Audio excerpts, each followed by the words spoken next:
All right, Jason, we're back in LA. It feels good. What's going on over there in Glendale? I just finished doing my calisthenics. I'm drinking Gatorade for some reason. My body's craving Gatorade. Does that ever happen to you, Chris? My body does crave Gatorade. Actually, it's such a we went through a phase drinking it. I think last summer or 2 summers ago. But it's really nostalgic for me because my dad was a big Gatorade guy. He probably still has stock in the company, right? I wish. You think I'd be? You think I'd be where I am now if my dad had Gatorade stock, bro? I mean, that's a quadruple IPO at this point. But yeah, I do crave it from time to time. Do you think your body is just needing those electrolytes from all this traveling and partying you've been doing? Yeah, exactly. I'm so bloody stoked to be back home, not drinking 11 martinis a day, only just kind of powerfully consuming edible marijuana and just cleaning the house, stretching, taking the trash out. It feels good to be home, bro. Yeah, I'm not feeling my best either, but luckily I was able to sneak out this morning after my Business of Fashion panel to hit Next Health and get a B12 shot in my ass. So is that why you sound so fucking beast mode right now? That is why. And I haven't even worked out today because of my busy schedule. I've had to move my Pilates to 4 p.m., Jason. So I'm assuming that since you weren't able to get a pump in before your Business of Fashion roundtable, for members only, you probably weren't firing from all cylinders, I'm assuming, right? That's what you would think, Jason. But luckily, thanks to adrenaline, caffeine, and a nice shower, I was feeling better than I should have been considering the situation because I didn't stay up late last night. The Emmys were luckily over by 8 or 9 p.m. In and out. Sounds like your birthday party. So so that makes a lot of sense. I mean, because I was wondering the men's fashion market is so hot, you kind of don't even need coffee. It's you wake up every day invigorated, and kind of ready to tackle. Yeah, I hate when I burn my hand on the men's fashion market. You know what I mean? I mean, the men's fashion market has been so sizzling hot for the last number of months.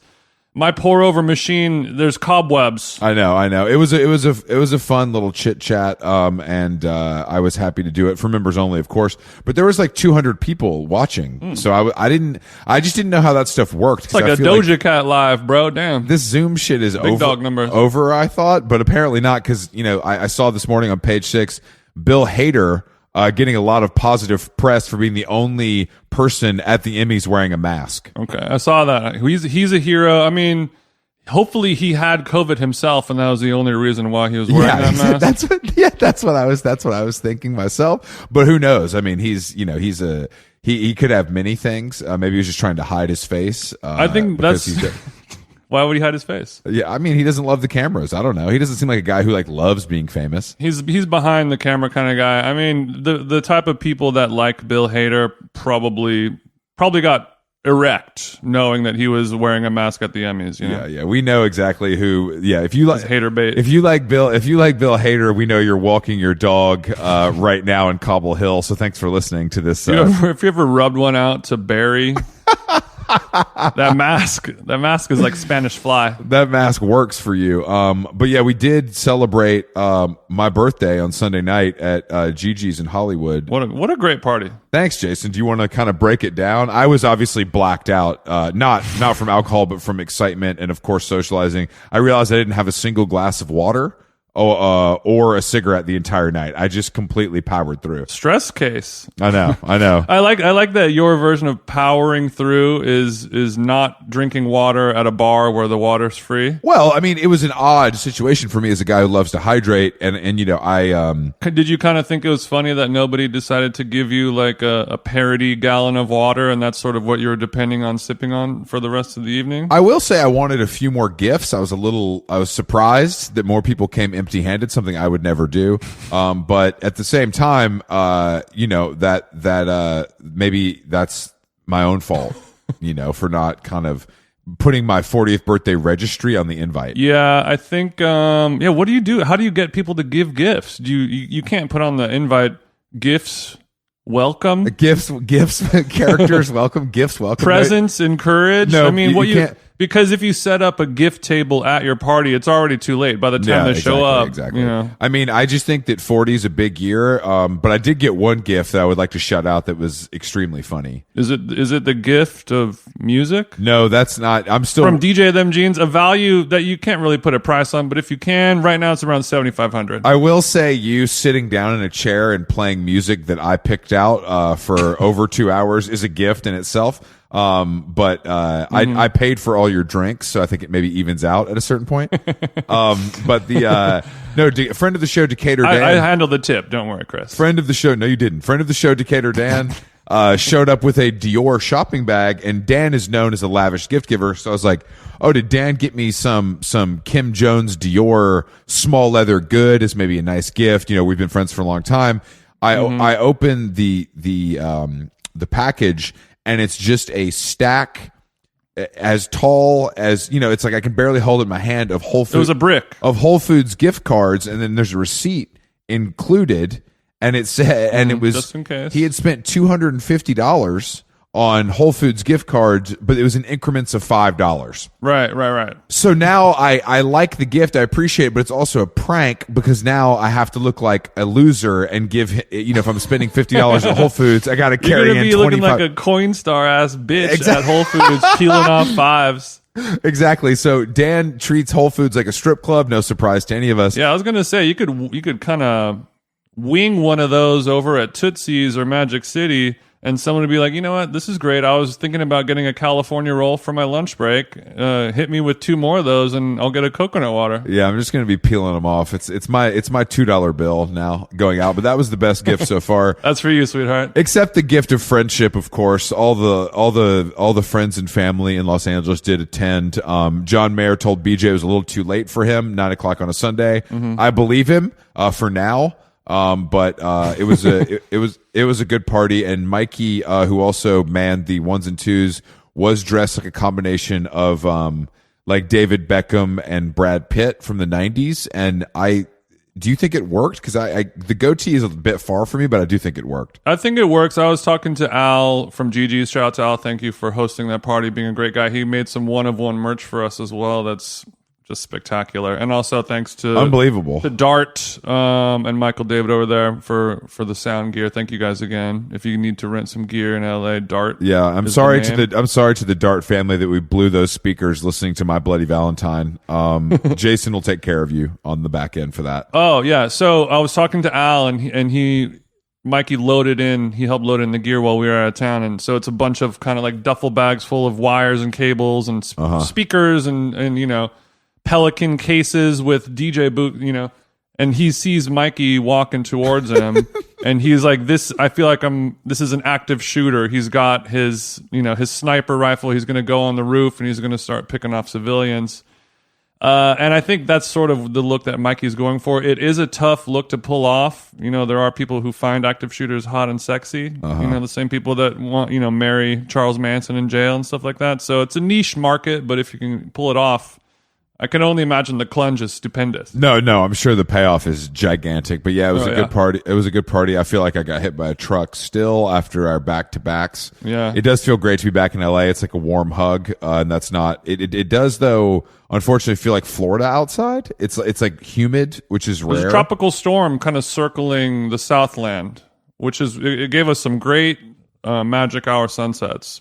I know there were some beautiful sunsets, and I'm thanking God every day for that, Jason. Praise them, man. Praise them. But yeah, it's nice to be back in the saddle. Yeah, and we have our tickets for our live shows up right now.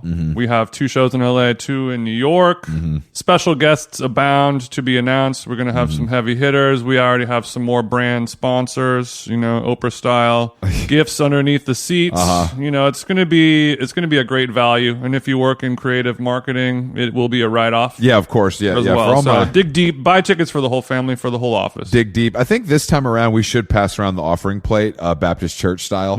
I just feel like we're not fully capitalizing. Merch is fun, you know what I mean? But I want to do that's IRL Patreon. What's the difference between Patreon and just passing around a a cardboard box for people to put money in. I think we could probably go to a church supply store and kind of get our own plates made. Okay. Oh, okay. Which could That's be a nice touch. which is an investment in our future, but also kind of a nice thing to do, just so people feel like they're not giving money to the homeless, but they're giving money to kind of two guys that are looking to profit. It's kind of it's a little busking. It's a little religion-y. We need the religion element in order to sort of get that tax break. That's right. Yeah. So Yeah, that's we'll right. invent some type of app that's like Patreon, but for religious busking. Religious busking is that's an emerging genre that we need to keep an eye on. Yeah, this idea was birthed at Donda Studios. Yeah, this feels very Donda. I saw a classic vintage Instagram account post today.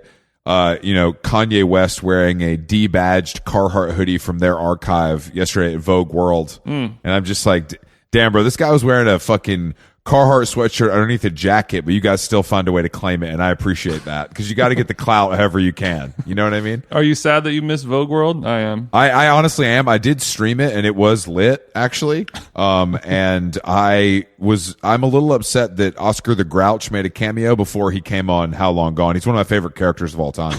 I didn't know that. I love Oscar the Grouch.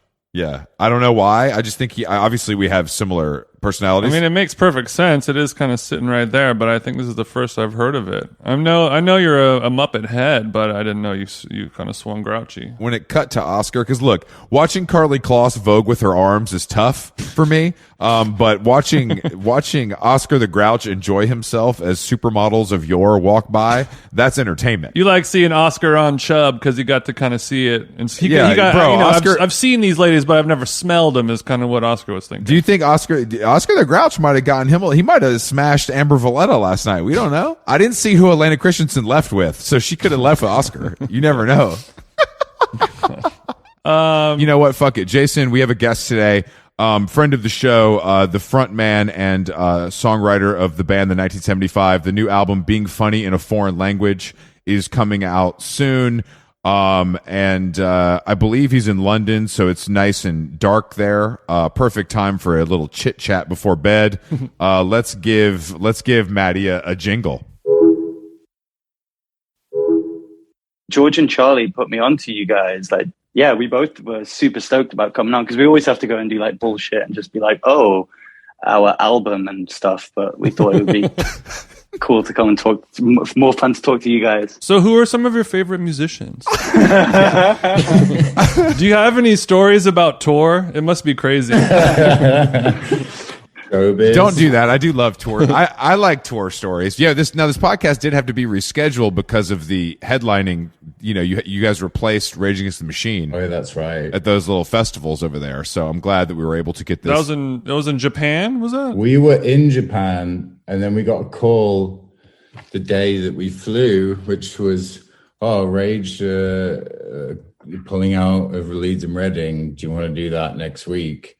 Because I guess we were like headhunted a little bit because they knew that we had a show that was ready to go, because we were just wanting to do it in Japan. I see. Okay. Yeah, you guys fit in well. And over there in London, you guys are, or I guess in England, you guys are able to do big ass venues, right? It's kind of the same in America. Like, we're doing like MSG and stuff when we come out there. The thing with Reading and Leeds, it was a bit like, we were on our way out to Japan to like headline Summer Sonic. That's like a really cool thing to do, like super excited. And Japan is like crazy, so dope. And we didn't realize how big we were out there. So like when I got the phone call, I've got my sunglasses on. I'm like at the airport in like my airport fit. And they're like, hey, Rage have pulled out. Do you want to do it? And I'm like, fuck yeah, that's so cool that like you can just like get that offer. And I was like, yeah, exactly. Like, I'm as good as Rage. And I was like, oh, fuck. Yeah, then you had a bit of a crisis for about a week. Yeah, because if there's any other fucking band that I don't want, like, we were going to that show. Like, you guys on the last episode are talking about like live music. Like, I struggle with live music. It hurts my back, but I'm willing to go and watch like a handful of bands. And Rage haven't played in like 10 years. And me and George, we'd probably say like rock. I'm doing my fingers like in parentheses, like probably like the coolest like rock band ever. It's pretty interesting. It's interesting that you say that because I completely disagree with you. I'm not surprised, Chris. I just always, if you grew up listening to like punk and hardcore, Rage Against the Machine was kind of accepted because Zach De La Rocha was in like hardcore bands, like pretty legendary ones. But they were always, to me, kind of like, they were just like another like radio rock band. They just happened to be heavy. No, but I come from Mission of Burma, Right to Spring. Like I'm there with you. Like, you know, I'm as culturally, like, of course, like your Minor Threats and stuff like that. Like hardcore was my thing. But what Rage did is what very few bands have done, where they created and ended a genre at one time. So they created rap rock and ended it. Like no one can do rap rock legitimately unless you. The second thing that actually kind of happened was Limp Bizkit, which wasn't credible. So like, I guess Korn got a bit close, but not really. Yeah, but it wasn't. Yeah, Korn wasn't rapping. He was just going boom, bah, boom, bah. He was doing a version of scatting, is what I would call that. Yeah, but I guess you're right. I cannot imagine a rap rock band happen at all anymore. It burned too pure. And it had to die. And it was cool that we got to see it. You guys say that, but Korn and Evanescence, I believe, are selling out stadiums as we speak. Literally as we speak in America. In America, for sure. So you prefer Evanescence, Chris? Is that what you're okay, saying? look, don't come on my podcast and put words in my mouth. I would say that I don't prefer Evanescence, but I think it's easier to look at them as just this thing that exists because it doesn't have any ties to anything that I respect or like listen to. It's just pretty like timeless. I'll give them that. Yeah. let's do lame, impossible content, coolest rock band ever. I'll go first. Velvet Underground. What's lame about Velvet Underground? No, I said lame thing to do is list coolest rock band. I'm sorry. If we're doing it, I'll start and I'll say, okay, Le Resili. I can't even say the name. Le Resile de Nude, that Japanese band, or Velvet Underground. Coolest rock bands ever. Go, Chris. Go. I have to say Oasis. No. I only did that because you're British. I would actually say I would have to say the Rolling Stones. I would have to say the Rolling Stones. Okay. I mean, like they're. Yeah. I don't know. I don't know what else is in that category. Jason, don't say Aphex Twin, bro. They don't play instruments. I mean, there's a zillion, you know, like you could have some, like you were mentioning some hardcore bands, like a Japanese band like Melt Banana comes to mind as a cool thing. Yeah. But also just like the Doors are pretty, you know, like Doors. Jim Morrison is. Sorry, the thing with to do like a Stones anecdote, because we opened up for them like years ago, like 2013. Oh shit! Like, because obviously what we're talking about, like cool, like aesthetic and cultural influence and stuff like that. But what's also cool is like sentiment and like caring, because like really like I think we're getting into an era now where like, you know, like sincerity and stuff, you know, that's fucking cool. When we supported the Stones, obviously we were like supporting the Stones, so it was everything about it was so fucking cool. And we were in the dressing room and then we could hear like the rumblings of the Stones playing, so we were like, you know, we had our ears to the wall and we were like listening to them. It was like Beast of Burden. So we're excited because we're like witness to the Stones. But then we realized like these guys have been in a band for 50 years and they're still rehearsing before they go on stage. Yeah. Like that's so cool. Like to care like that much, to do that, like after 50 years of just like, you could be dialing it in. Oh yeah. So Stones is probably a good argument because Jagger's still like, guy's still fucking so cool. George, what's your band? If we weren't talking about Rage, I probably would have said Rage, but I guess The Clash is okay. The only one Yeah. I'll go with Clash. I'll go with The Clash. I think Nirvana don't get a shout out, but like, I think the fact that Dave Grohl doesn't get Nirvana means that Nirvana don't get to be in the kind of group. And what do you mean he doesn't get Nirvana? If Dave Grohl wasn't in Nirvana, they would be the coolest band in the world. I don't want to talk shit about Dave Grohl because who doesn't love Dave Grohl? He's like the nicest guy. He's so cool, but it's like another clanger here. We opened up for Queen, but when they have like Adam Lambert and shit like that, like we opened up. Hell yeah! Right. So we did that show, and when I was there, there's this section of the show where like Brian May did all this like space shit. He was like, we're going to fucking space. And he was like on all the visuals like that. And me and George were like, Freddie would have never let this shit happen. Do you know what I mean? And there's like, there's so much Foo Fighters shit that like Kurt would just like have not fucked with. Do you know what I mean? Of course. But like, because me and Phoebe always talk about the funniest lyric ever is my hero. Watch him as he goes. Well, yeah, because he sets it up. It's like this huge anthem, and he goes, "There goes my hero," and you go, "Okay, what's he gonna go?" And he goes, "Watch him," and you go, "Oh fuck, what's he gonna do?" And he go, "As he goes." It's like, what? I think that every single time I hear that song, and I think the lyrics have to be so rudimentary, otherwise. Yeah, that's why it's so big. But that's what Oasis can do. Oasis managed on that second album to write some of the best songs of all time with lyrics that literally mean nothing. They're completely subjective. I call that power. Like that's how good you are. Is that because I think, and no offense to the songwriters in the room, but I don't like paying attention to lyrics is something that I probably stopped doing in high school, to be honest with you. Like, unless it's aggressively bad or aggressively good, I think it's like, I wonder how many people are paying attention in today's world. A lyric as bad as that Foo Fighters song, I pay attention to it. The annoying thing is that I kind of agree with you a little bit, but I like really try and care about my lyrics. But like, I do know what you mean. Like, kind of the form is just like something else to capture your attention before the lyric. Yeah, good point. Could be a nice little hi-hat pattern. Oh, yeah, come on. Exactly. It could be. That ride's coming in a little bit. I will say I will say, Matty, your soy milk line did stick out to both Jason and I. So you've won the battle. If we have to give an award. So I mean, I guess soy boys. I'm talking out of my ass. Yeah, we talk about soy milk a lot because Jason's chick loves us. Like it's like a nice treat from Starbucks. Yeah, and you know Jason's a big whole milk guy, so it kind of causes some divides in the household. It's tense in here right now. Well, so am I. Like, I'm a milk purist. I'm like, it's going to be milk. I want milk. You want a whole milk. I wasn't expecting that to be the end of the point.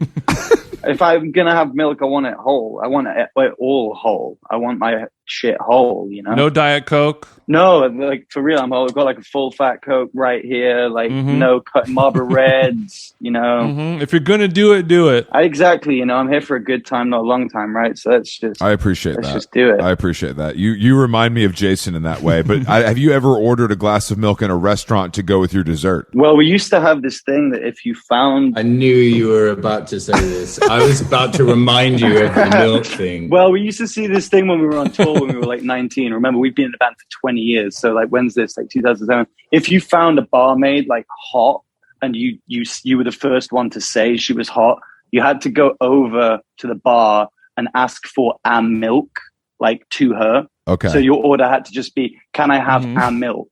And she'll be like, okay. And then she gets you a milk. And then you have to down it whilst making eye contact. And then you can like start like trying to make a move. Okay. So that was the milk bit that we had for a while. And if she says no, that she doesn't have milk, then you say, I'll just have an eggs. Yeah, that was right. You just had to ask for eggs and then see how that works. But it works better in the UK because you guys have weird food stuff in America.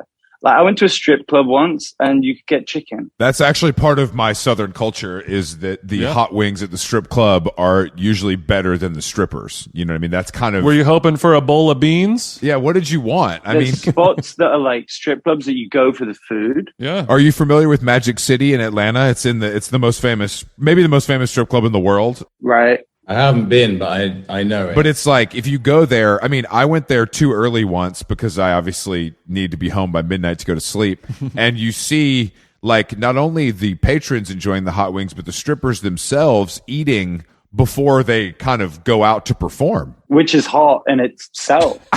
Yeah, some people, like she was smoking a blunt and eating hot wings before her shift. Fucking A. Yeah, man. It's my kind of woman. I'm hard as a rock.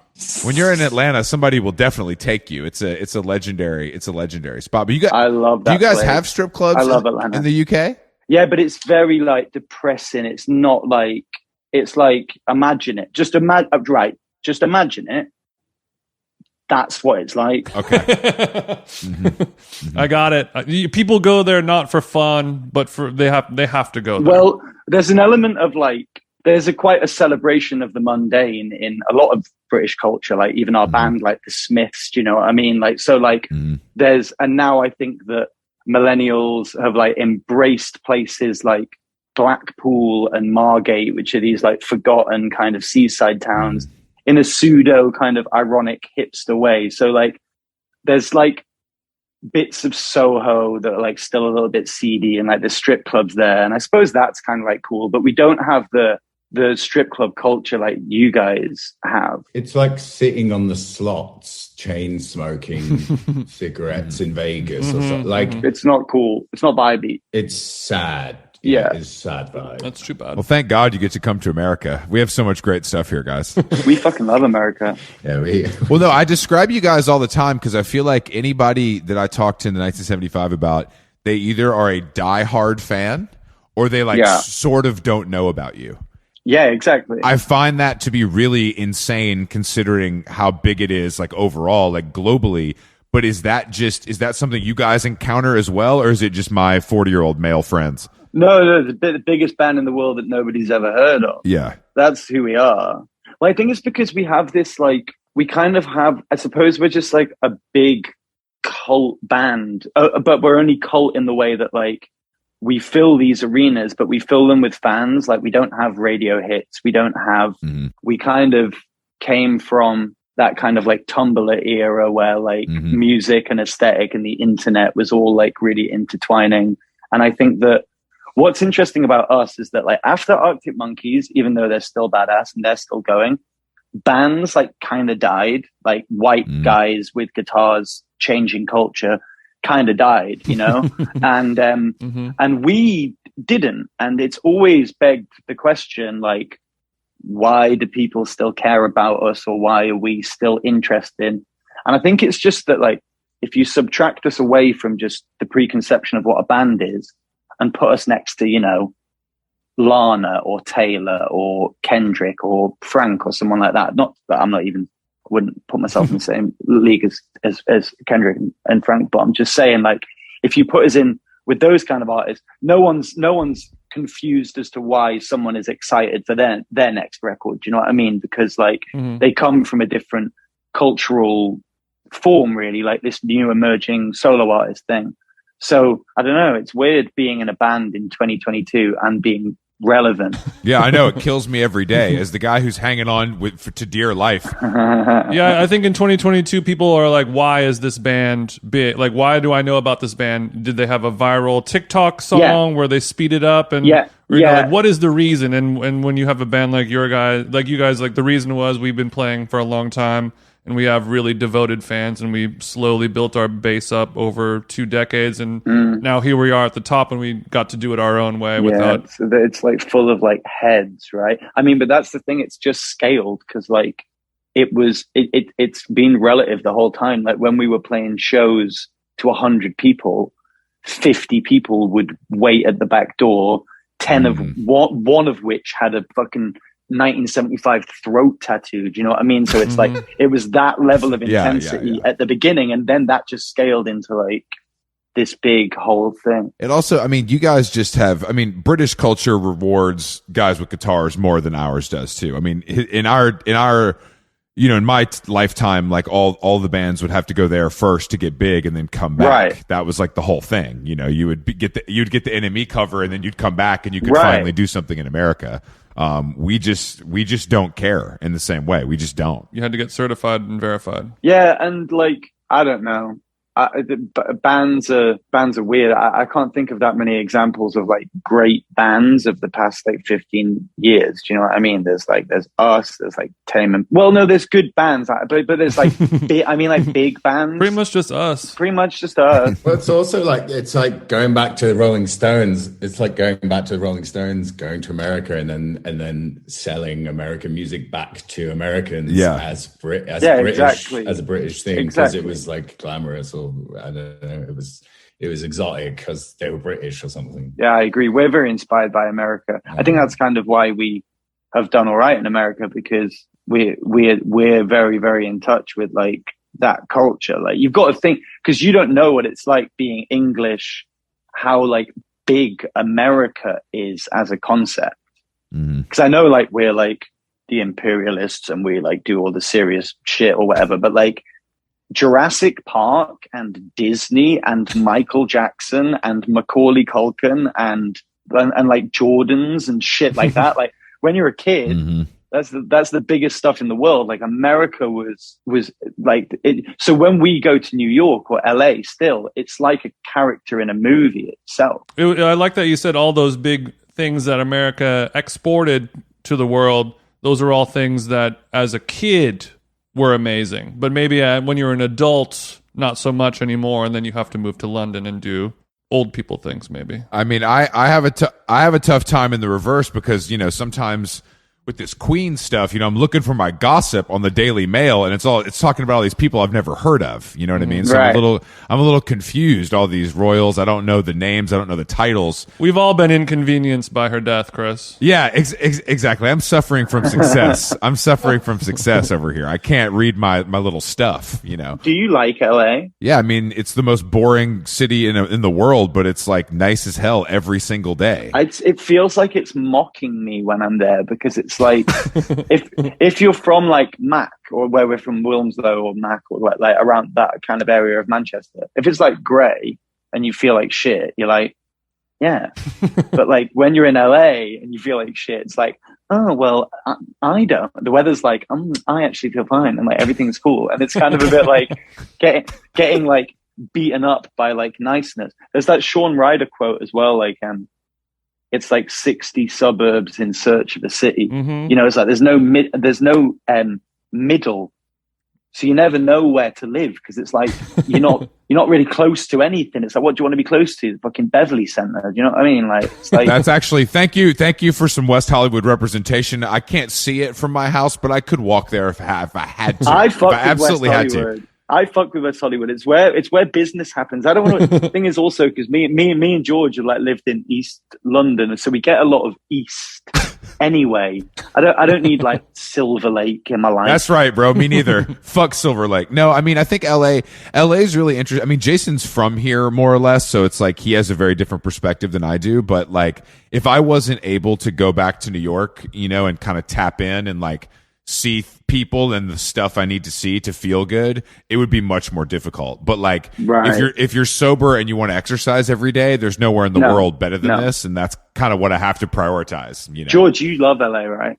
I just feel like everything, it's like the height of convenience. Everything and anything you could possibly want is there. Do we have an equivalent of Erewhon in London? Hell no. No, mate. We don't know. I know not in quality, but like, we have Whole Foods. And by the way, I don't know if this is like a myth amongst like guys like us, but is it true that Erewhon is actually nowhere backwards? Because if it is, no, it doesn't spell. It doesn't spell. Okay, because I was going to kill myself live on the podcast if that was the truth. There was sort of a wives' tale that it was sort of derived from nowhere backwards. I mean, it makes sense. I wouldn't put it past Erewhon. You guys love the like supermarket mythology. Yeah, it's better than the Sainsbury local for a tuna sandwich and a green apple. Yeah, how could Tesco boys come for us? That's crazy. You can fucking have your Tesco. Have you ever been to Waitrose though? Have you ever been to Waitrose? George is like, I'm rich, bro. I don't go to Tesco. Yes, I know M&S. I've been to M&S, of course. M&S and Waitrose, good. Waitrose is arguably the best supermarket in the world. I don't know. Listen, bro. M&S is mid. Like Waitrose is paying. To be fair, Waitrose is good. But the thing is, in America, you've got Whole Foods, you've got Ralph's, you've got Trader Joe's, you've got like Gelson's and all that shit. And the thing is, if you go outside of Manchester or London in the UK, you might die. No, I remember one of the first times I was in London and I discovered the Soho. Is the Whole Foods in Soho? I can't rember where it is, but I just remember being like, there's a bunch. Oh, there are. Okay. I remember just being like, damn, this felt like a warm hug. And it was even a shitty version, of course, but I'll take it. There's one in Camden, which is in like Camden is just not where you want to be, but somehow there's a Whole Foods there. And if you were at that one, what you just said makes perfect sense, because that's a fucking bleak place to be. And the solace of a Whole Foods is pretty cool. I love that you guys love LA and Jason and I love London, because Jason just went for the first time actually and had a blast. Oh yeah? Oh yeah, I loved it. Yeah, it was amazing. I might even try to stay there for a couple months next year or something. Did you hit the good weather? I had amazing weather for the week we were there. It was warm, no rain. Whereabouts were you? You were. I mean, he was able. I secured him a table at Sexy Fish, so it kind of made his week. Okay. But yeah, I don't want to boast. You know what I'm saying? I was in Shoreditch, but we kind of went all over every single day. That's pretty close to me. Yeah, it's pretty close to George. I love London. It's like New York, but I have space, and like you said, we have nice summers here. And London's kind of perfect for us. But I like working in LA because stuff gets done. Like if you want to shoot a music video. Yeah, well, we don't stand around drinking pints on the street all day. Yeah, exactly. We're having CBD gummies and microdosing mushrooms and getting those presentations done. Yeah, everybody's high driving their G-Wagon to their MacBook to make a deck. It's sick over here, bro. We're killing in LA. So you guys, you had a bad time in Italy this summer, I take it. I wanted to ask you about that. Sure. I've got the intel. I've seen some of your vacations on Instagram as well. I'm going to guess they're a little bit nicer than ours, so why don't you just watch yourself? No reason for that, but you guys were moaning about Italian food. Like, what the fuck are you talking about? Well, George, living in Los Angeles, my palate is so advanced that the kind of regional foods of Sicily and parts of Florence just don't cut it for me. Mm-hmm. There's that great bit. Well, there's that bit in The Sopranos where they it's all about food, the whole thing. And then they go to Italy and he comes back. He's like, what's the food like? He's like, it's all right. Exactly. I mean, America has the best. Well, Australia, as much as I don't like spending too much time in Australia because it's so disconnected, but the food in America and the food in Australia is the best. I've got to say, you guys have got the best variation of stuff. I had brilliant Italian food that was also cheap. And last time I had Italian American food, I woke up at 4 a.m. and threw up in the middle of the night because it was so rich. That was Labuca, right? No, it was Carbone in New York. All right, your first problem is you're at Carbone. Do you not like? It is Carbone is delicious, but it is rich. It sits in you. It's crazy. It's like eating a fucking anvil. Well, I mean, obviously there's amazing Italian food in Italy, but for me it was harder to find consistently than in America. And I know that sounds asinine. No. You are actually right. I just wanted to tease you guys because I listen to the podcast. No, tease away. I saw that George, I know you went on a holiday. Did Matty, did you get to take a holiday this year, or were you just... No. No. Are you a holiday guy? I'm not. No, I'm not, dude. I'm really not. I'm not like because I do the same thing when I'm there. And then sometimes it's like, well, I can't have all the stuff that I want. And to be honest with you, I think I use work maybe as an excuse a little bit to like always be like in one place. Mm-hmm. But my whole thing was like we were on tour for 10 years. So my whole thing that I would say is like a holiday for me is where I don't have a suitcase. It would be like somewhere that's like so it kind of is that because I just after 10 years of living out of a suitcase, it's a bit like I do like a nice hotel like the Mandarin Oriental in Prague, man. I fucking love that hotel so much. Mm-hmm. Shout out to that place. Shout out to the Mandarin Oriental. You guys rock. I like a nice hotel as well. And I think that is a vacation in itself. And I think that makes, when we did our little tour, we probably, made a little less money because we weren't going to stay in the Holiday Inn, but it also wasn't the Mandarin Oriental. We're landing somewhere in between. So I'm glad to kind of get this aspirational. Well, they've been touring longer than we have, Chris, so we got to start somewhere. We'll get there. Are you doing any shows in the UK? We probably will next year. We actually, London is probably our second biggest market for whatever reason. So we'll do some live shows out there next year. If you guys want to open for us, let us know. That's cool. That's cool. That's cool. There's cool people in London. That makes sense. You guys are kind of like the Joe Rogan for dudes who have archive Margiela and Buffalo 66 on DVD. Honestly, You're being very nice. I'll take it. You're being very nice. You're being very nice. I was looking at my own copy, which made me realize I was a douche. But yeah, no, it makes sense that people in London fuck with you guys. We love the pod. Yeah, people like to use us as like what's going on in America, what's going on in LA, and we've found that the more hyper specific and regional we are about mentioning things that, you know, like you just mentioned Ralph's, and I love that you know what Ralph's supermarket is. Do you want me to do like a kind of pretentious like link to like lyrics in regards to the point what you made? This is kind of like, please. No. I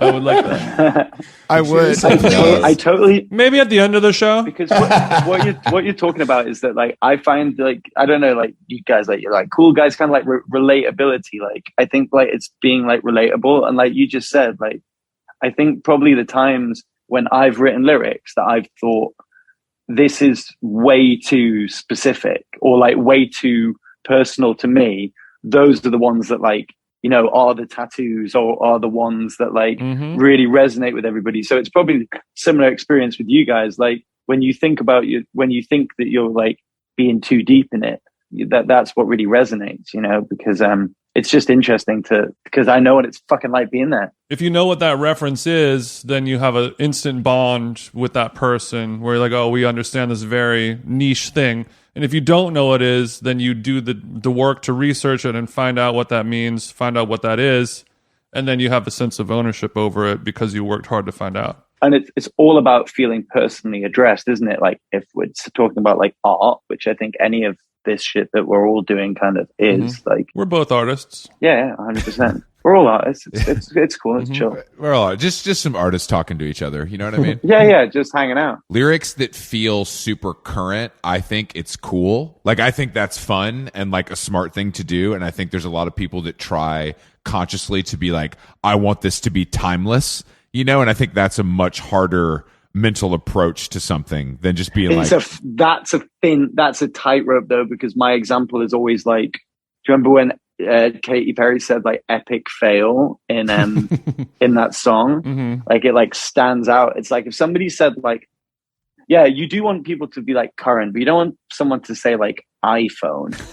And you don't want to be like, I called you on my iPhone 7S, and you're like, oh, that didn't age well. Yeah, exactly. But then again, if Drake did that, it would be kind of. I mean, Drake can do it. I mean, I say this all the time. I think Drake and Phoebe are probably the best at using the internet, and that makes them even more relevant than they would be based solely on the music. You know, they're so good at it. They're so good at it. 100%. Yeah, I totally agree. Well, do you try to do you guys try to have your lyrics be timeless? Is that something that you consider? I mean, something I think about a lot when I'm reading a book where you're like, oh, that line was terribly outdated and that did not age well at all. I think it's a little more lenient with lyrics perhaps than a book, but is that something you guys try to consider, like, oh, what will people think when they hear this 20 years from now? Well, not really, because like, I don't like remember we started when we were like 13, so to go back to before we were in a band, I'd be 12, so I wasn't a person. So it's like I haven't journaled, but I've essentially like journaled really, and my lyrics have never been they've always been like pretty personal. I've never really thought about the reception of them or what, you know, I've just kind of done them. So yeah, I don't really know. I don't really know about the timelessness. I've always been aware of like, well, we have this one song, Love It If We Made It, that was like very topical. And I think that like, I'm not very inspired by like writers, like literature. Like I'm inspired by Mike Skinner from the Streets and kind of like comics. Like not calling myself a comic, but like I like shit that has like no fat on it, like a good joke. Like, you know, like I'm more inspired by like Norm Macdonald than I am fucking Tolstoyevskov or you know. Amen, brother. Amen. I like stuff with no fat on it. Max Skinner is the one, man. That Jason and I like have bonded over that for years, and there's like I just don't. That era was so cool, and he's, in my book, the only white rapper I've ever accepted. Right. 100%. 100%. How long did it take that album to get to America and for people to understand it? Because of Vice magazine, it was almost instantaneous. Instant. And people like got it. New York and LA guy. I mean, I remember actually I was in the Vice office in Williamsburg and he came in to the office to visit. Oh, wow. And he was just dripped out in all the crazy like surface to air rings and the necklaces. And he had like the Reeboks on because he was like the face of Reebok at the time. And the guy's like 5'5", you know what I mean? But he's just really, it was like, he has the thing, you know, He has this je ne sais quoi. He has the swag. And I think we understood, like what we were talking about before with understanding lyrics and specific niche references, so much of what he was saying, like we sort of knew what he was talking about. Like when we were, a teenager or whatever, however, when that album came out and you'd be like, she's fit, but my God, don't she just know it? Yeah. As an American in Orange County, you're like, I know those words. I think I know what that means, but I don't. And it was fun to try to figure out that slang, and that's why everyone who had a brain just loved it. There was just nothing like that. And it also it's an untouchable record. It's so jarring, like sonically, like there's just nothing you have to pay attention to it, whether you like it or not, you know. And it still sounds like if that same with like the first Boy in the Corner, Dizzy Rascal. If either of those records came out now, they'd still sound fresher than anything else. Do you, like our love and Burial. True. Chris, you love Burial? Chris like I said, Chris likes the Lemonheads and like Wilco. You guys can have Burial. I'm fine with it. Like, I'm glad it exists. I'm glad it makes Jason happy. George, it sounds like it makes you happy, but I'm all set. Okay. Oh man, come on. For a guy who does not have 3 kids and a Volvo, your music taste is odd. Man, fuck y'all. Fuck y'all. No, well, me and George like Fortet and kind of Burial are kind of the. That's all I fucking listen to. That's all you listen to. Jason, are you on Fortet's like 15,000 year playlist that you did? Yeah, the one on Spotify with all those weird emojis and stuff like that. Yeah, it's amazing. Yeah, I've heard some Fortet Burial style drum programming on a couple of your songs as well, and it seems like you paid homage very well to it. Oh, thanks. Yeah, I hope so. I feel like it's always been pretty subtle. But. It was subtle, but I saw it. But like the British music, Chris loves the jangly guitar, 90s kind of happy, blah blah blah. You like the heroin stuff? I love the gloomy side of London. Just all that. Burial, Joy Division, all that shit. It's dreary. And I don't want to be changed. I want to enjoy this, and I want to kind of float in this gray. Yeah, it's like it is that celebration of the mundane. Like it's like a real kind of like it's like those. Like the Disorder by Joy Division in particular is like so like it's beautiful because it's always kind of like beautiful but like talking about My Bloody Valentine, similar kind of thing. It's like drowning pop songs, like they're dying. Like I think that's why Glasgow has so much amazing music too, because it's just fucking miserable. No, I think some of that stuff really sounds like where it's from. The way the Beach Boys sound like they're from California. 100%. You know what I mean? It's just like it really sounds like where it's from. And when you can't really relate, but that's like almost better, I think, in some ways. I think we actually struggled with that a bit initially because we were like, oh, we don't sound like a British band. Does this mean? I don't know. I remember being like 18, Matty, and being like, oh, what do we sound like? Because we don't sound like we're from a rainy suburb in Manchester. It's disconcerting. I was like, well, I'll just do like a Dick Van Dyke impression over our kind of like kind of Talking Headsy attempt first album or whatever it was, and make sure that people know that we're British. I'll just rip all the bass lines off Tango in the Night. But that happens with what happens. That happens with all like amazing art. Like most art is like really quite obviously, it's quite obvious where it comes from. Like if you look at like what Hockney was painting before he went to LA and then after he went to LA, or if you look at like Robert Irwin. He's from Macclesfield, right? Yeah, I think he's from Macclesfield or Bury or somewhere like that. But but if you look at like Robert Irwin's like art, like it's like the light in Los Angeles has so much like momentum to it. So you talk about like the Beach Boys, it's like there's like this up and go kind of light. And then if you look at like Tado Ando in Japan, like it's very obviously Japanese. Or you guys were talking about like someone like Dieter Rams, or like like very Germanic things. Like most art that is like really incredible normally is representative of like the kind of formal traditions of where it's from, or the things that it needs to be because of where it's from. It's true. Do you think the internet ruined that? I can't talk shit on the internet because I love it too much. I don't know if the internet, I think that the internet, It's not necessarily a bad thing. I just think that the internet dissolved subculture and made subculture an individual thing. So like people like the Strokes are like the last band to like change how people dressed. Like, so people don't dress like groups of people anymore. People like dress like individuals, and people don't associate, which is why I don't think there's going to be another huge band, because there's no incentivization of like, let's bind together as a unit and become bigger than ourselves, because what we're incentivized to do is have an individualized, what would you call it? I don't know. You Personal brand. Yeah. Basically a personal brand. Yeah. I mean, and it's very difficult to do that. And I think that that's why I hate it when people say like, oh, I don't care, because that's like something that somebody who cares says. But like with the internet, we've always been able to have like, with the internet with us, this is what we do.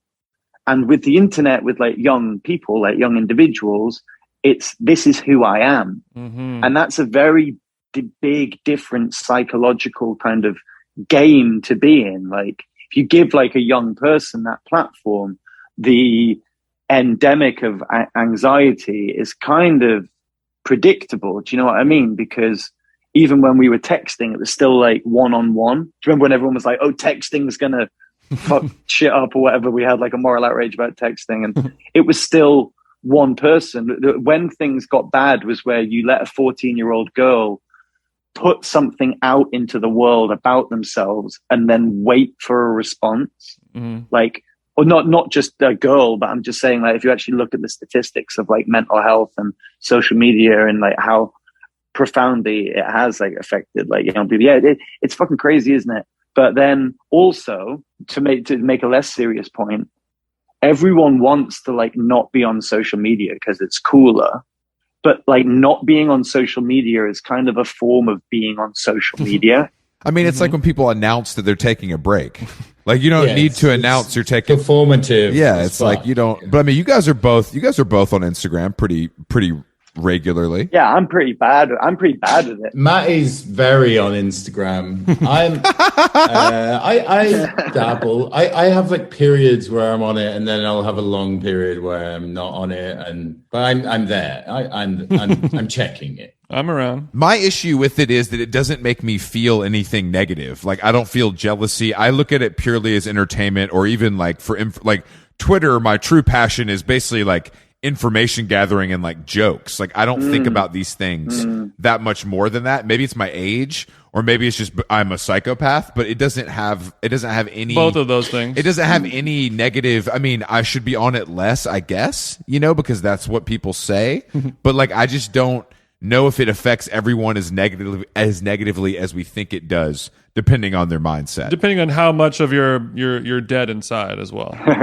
How black pilled you are. For sure. Yeah. How calloused are you? I just feel like because we've been able to do it since we were 13, like I'm just constantly in the pursuit of like the feeling that like sick music gives me and the feeling that like funny gives me. Mm-hmm. So like that's like all I really care about. And the internet and being in the 1975 is like the perfect combination. So like once like we decided culturally, we kind of made an agreement that like counseling isn't actually a thing. Like there's being a criminal and everyone knowing about it and everyone being on Twitter. So everyone talking about it, which is one thing, but like, it doesn't really exist. And I think I'm at a point now where like being funny or like subject matter, like it's either all okay or nothing's okay. And we can't be like with nothing's okay, And I think that like, I don't know. You can't like say, oh, my work is funny, but like but at least like that. There's humor in your lyrics for sure. Well, that's where the truth is in humor, right? So like, that's kind of what I'm in pursuit of. So all I do is just like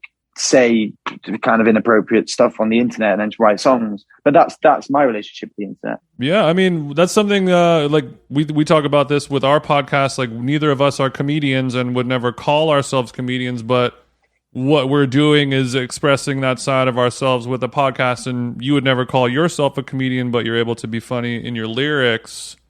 So it's great that you're able to have an outlet for this comedy that's not just I'm doing stand-up or I'm doing a very special hour with Eddie Izzard or whatever, you know? You guys are friends with John Mayer, right?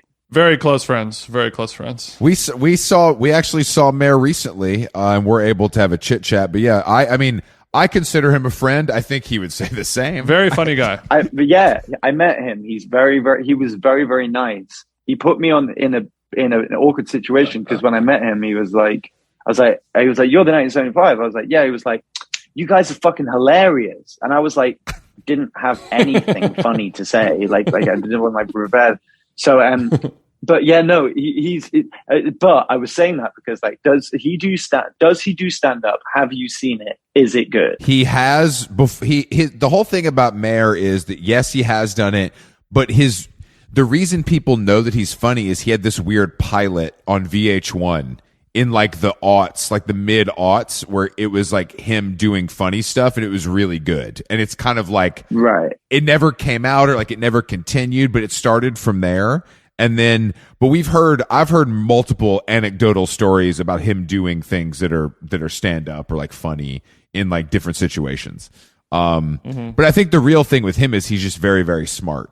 And I think he can probably do kind of whatever he wants to do at a pretty high level at this point. His brain is working overtime. Yeah. And think about getting big at like that time, because like the amount of records that they would set, like Room for Squares, is that the record? Like, yeah, it's crazy. Yeah. I mean, imagine, like, think about like what that was like. He is like a watch guy, right? Yeah. That's why he has so much money that he's a watch guy. Yeah, like, that's the final frontier of money. But I think it's also like when you walk around with someone that famous, it's like pretty wild. Like the feeling in the room of someone like that, even if it's at a Sunset Tower where there's all these celebrities around or whatever, like we walk through the lobby with him and it's just like every single person knows who he is. Wow, that's funny. Every single one. I'd bet that he could walk through central Manchester and not one fucking person would know who he is. No, for sure. Absolutely. But like, it's mad. It's same with like Dave Matthews.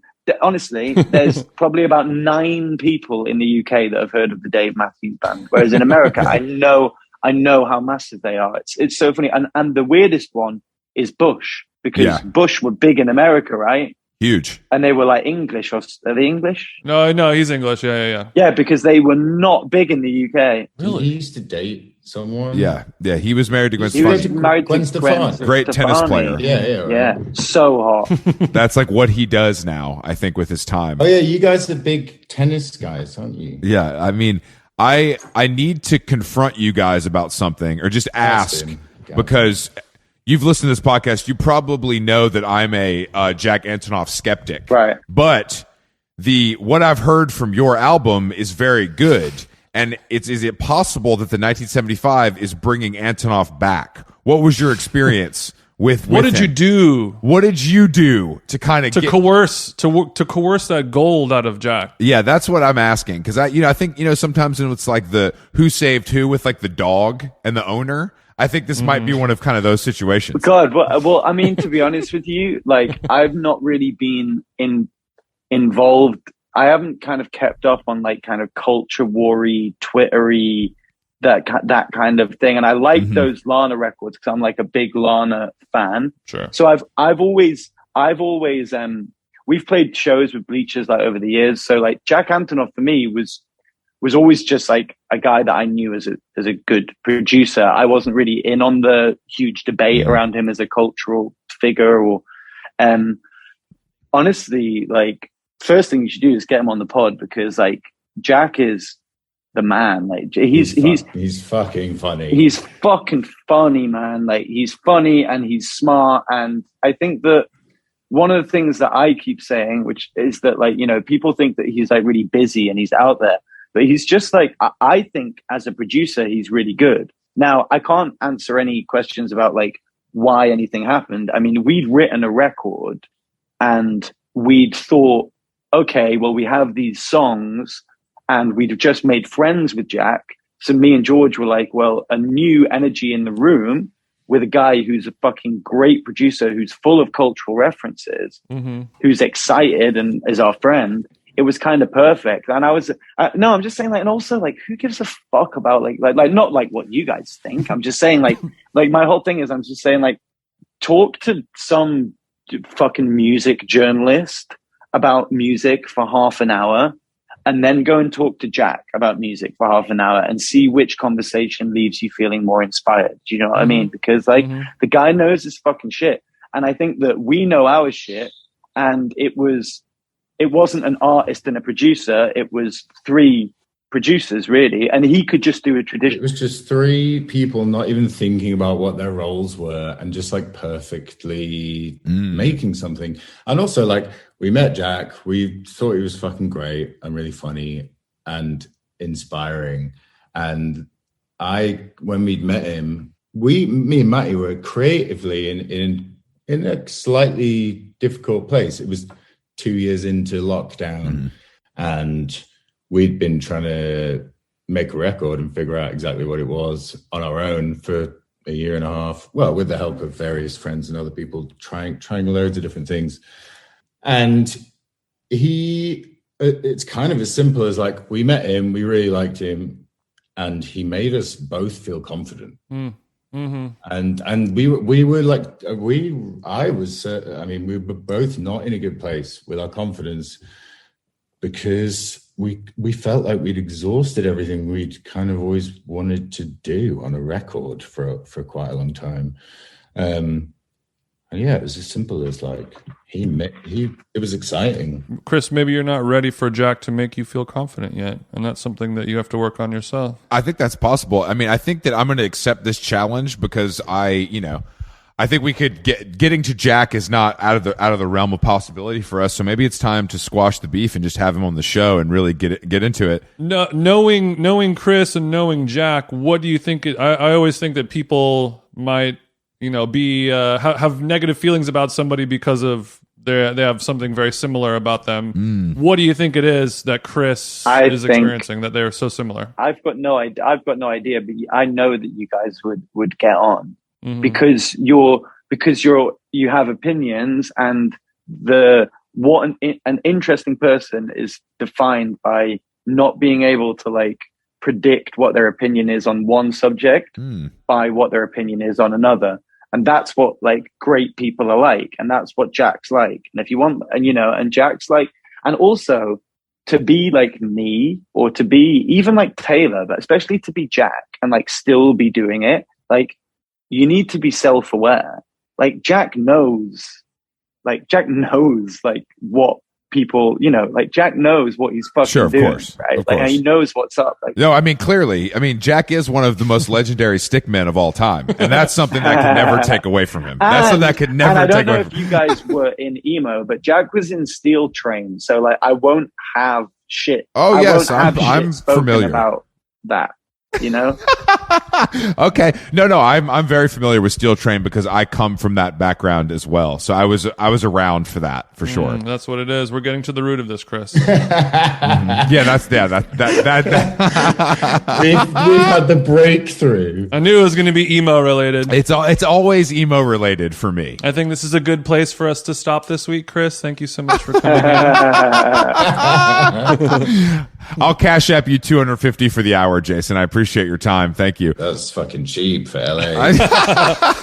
When do you guys come here? Like the end of November? Is it like the 25th or something like that? We're playing in. Yeah, it's around Thanksgiving. Thanksgiving. Playing in the Forum. I've never been to the Forum, actually. I just went to the football stadium to see the Weekend, and it blew my fucking mind how many people were there. That tour, like, it was staggering. It was a staggering. You hold on. You went to a football. You went to a football stadium, and the thing that blew your mind was how many people were there. That's right.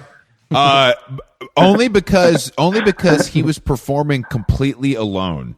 There's no band on set. There's no one. There's like some dancers that's like stand around, but it's literally him alone. And it's that right? A stage the size of a football pitch and just one guy. Okay, that's crazy. Yeah, just singing. He doesn't dance. You know, he doesn't do shit. He does just sings. it looks incredible from the things I've seen. I also saw a video of him losing his voice, and it was fucking brutal. That was the next night. Like I saw him. He did 2 nights. What'd you do, Chris? I mean, I didn't do it. I had nothing. No, the Forum show will be great, guys. The last time I was there, I saw Drake. So, you know, heavy hitter after heavy hitter. Drake's the best. Drake's the Views best. is the best. Views is the best.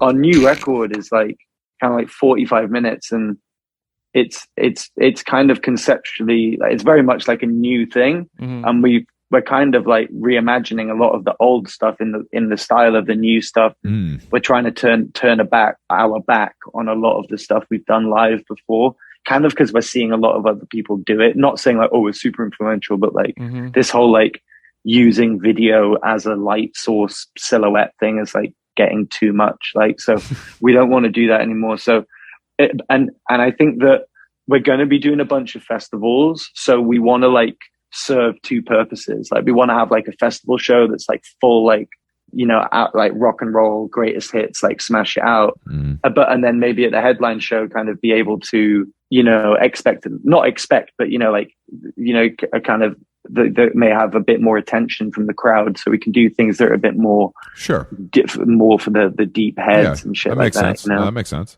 All right, guys. Well, we'll see you at the fucking Forum then, I guess. Yeah, sick. That'll be so fun. Yeah, maybe you guys should do a We'll DJ come set hang out. after or something like that. I know you. Do you guys ever DJ? George does. George does.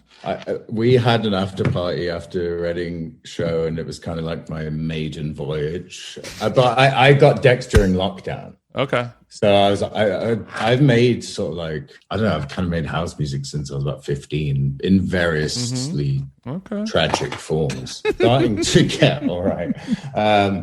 And yeah, my DJing skills are so terrible that I actually panicked during the day, and I was like, there's going to be too many people that I want to hang out with. I'm not going to be able to DJ. So I just made it I made a 2-hour mix, and then we were just behind the decks, just doing all the fucking real time effects and tap tempoing the shit and looking like we knew what we were doing, but it was really That's fun. what most people, I think that's what most people do now. So you're fine. Yeah, I'm just you're fine. owning it. October 14th, new 1975, wherever you buy albums, hit the local Virgin Music. You already know. Thank you guys for doing this. We appreciate it. It was great. Yeah, this is great, guys. Oh no, dude, we wanted to come on. Thanks for having us, man. God It's bless. dope. And we'll figure out, we'll come see you guys and we'll hang at the Forum. Yeah, let's go Erewhon.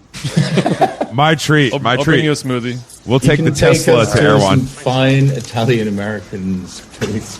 We'll hit Medeo. No problem. We'll hit Medeo. See you guys later. Thank you. See, I reckon you're All right, about an in a 8 bit, or a in a 9. bit. Maybe even 9.5 in 4 beers' time. That blue top shop top you've got on is nice. Bit too much fake tan, no, but yeah, you score high. But there's just one little thing that's really annoying me about you, you see. Yeah, like I said, you are really fit, but my gosh, don't you just know it? I'm not trying to pull you, even though I would like to. I think you are really fit.